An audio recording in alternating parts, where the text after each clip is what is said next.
दिन है मंगलवार, तारीख 15 नवंबर 2022 और आप सुन रहे हैं वर्कर्स कनेक्ट रेडियो। सबसे पहले पेश हैं सुर्खियां। केरल सरकार का ऐलान, मनरेगा के तहत मजदूरी मिलने में हुई देरी तो ब्याज देगी सरकार। चंडीगढ़ में हाईकोर्ट ने post graduate institute of medical education के यूनियनों को हड़ताल पर जाने से रोका।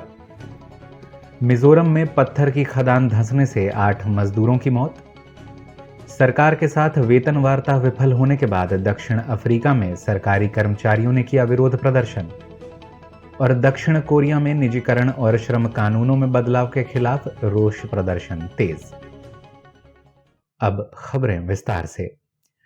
केरल राज्य सरकार ने घोषणा की है कि अगर मनरेगा के तहत किए गए काम के लिए समय पर मजदूरी का भुगतान नहीं होता है तो वह बकाया मजदूरी पर ब्याज भरेगी।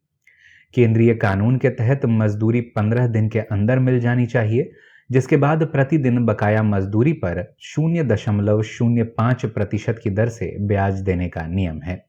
केरल सरकार ने मजदूरी में होने वाली देरी की स्थिति दुरुस्त करने के इरादे से इस राशि पर अतिरिक्त 0.5% की दर से ब्याज देने का फैसला किया है। इसके लिए पैसा राज्य सरकार राज्य रोजगार गारंटी कोष से लेगी, जिसे बाद में देरी के लिए जिम्मेदार अधिकारियों से वसूल किया जाएगा। उधर पंजाब एवं हरियाणा हाई कोर्ट ने post graduate institute of medical education and research यानी PGIMER के 3 अलग अलग यूनियनों द्वारा जारी किए गए प्रदर्शन और हड़ताल के नोटिस का संज्ञान लेते हुए कर्मचारियों के हड़ताल पर जाने से रोक लगा दी है। मुख्य न्यायाधीश रविशंकर झा और न्यायमूर्ति विकास बहल की खंडपीठ ने कहा कि PGI के तहत सभी रोजगार पूर्वी पंजाब आवश्यक सेवाओं के रखरखाव अधिनियम यानी east Punjab essential services act के तहत आते हैं और पहले भी गृह सचिव द्वारा 4 जनवरी 1968 को इस बारे में घोषणा की जा चुकी है। बताते चलें कि PGI मेडिकल टेक्नोलॉजिस्ट यूनियन ने 14 अक्टूबर को नोटिस जारी किया था कि वे 1 दिन के सामूहिक अवकाश पर जाएंगे, जिसके बाद PGI ठेका वर्कर्स यूनियन ने 4 नवंबर को नोटिस जारी कर कहा था कि वे 7 नवंबर से धरना प्रदर्शन करेंगे और PGI employees union non faculty ने 14 नवंबर से अनिश्चितकालीन भूख हड़ताल का नोटिस जारी किया था, जिसके बाद मामला उच्च न्यायालय पहुंचा। दक्षिण मिजोरम में नथियाल जिले में एक पत्थर की खदान के धंसने के कारण 8 मजदूरों की मौत हो गई, जबकि 4 मजदूर अब भी लापता बताए जा रहे हैं। मृतकों की पहचान सुरजीत रॉय उम्र 26 वर्ष, मदन दास 25 वर्ष, राकेश विश्वास 21 वर्ष, मिंटू मंडल 22 वर्ष, बुद्धदेव मंडल 25 वर्ष, खेमलाल कुमार 22 वर्ष, ओम प्रकाश कुमार 18 वर्ष और 24 वर्षीय सुब्रत रपटन के रूप में हुई है। Anupam building construction and infrastructure limited के ये मजदूर नथियाल और डॉन गांव के बीच एक राजमार्ग के निर्माण के लिए पत्थर इकट्ठा कर रहे थे जब यह हादसा हुआ। राज्य आपदा प्रतिक्रिया बल, सीमा सुरक्षा बल और असम राइफल्स की एक संयुक्त टीम इलाके में खोज और बचाव अभियान चला रही है।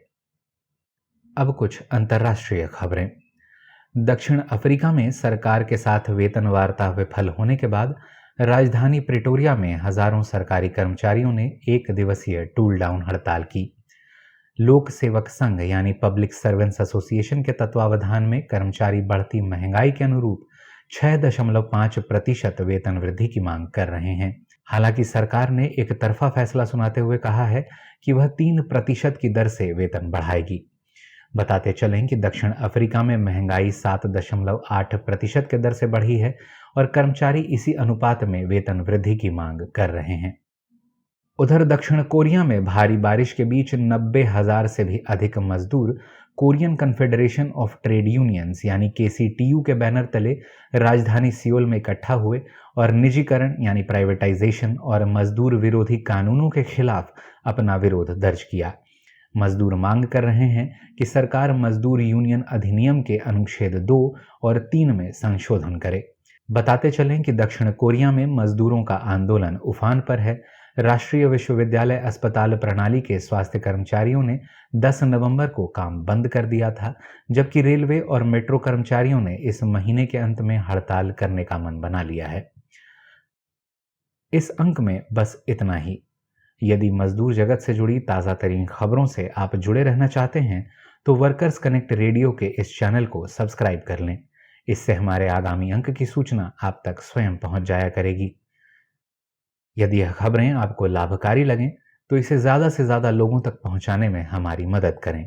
इस लिंक को अपने स्वजनों के साथ शेयर करें। ऐसी ही और खबरों के साथ शुक्रवार को फिर होती है मुलाकात। तब तक के लिए दें इजाजत।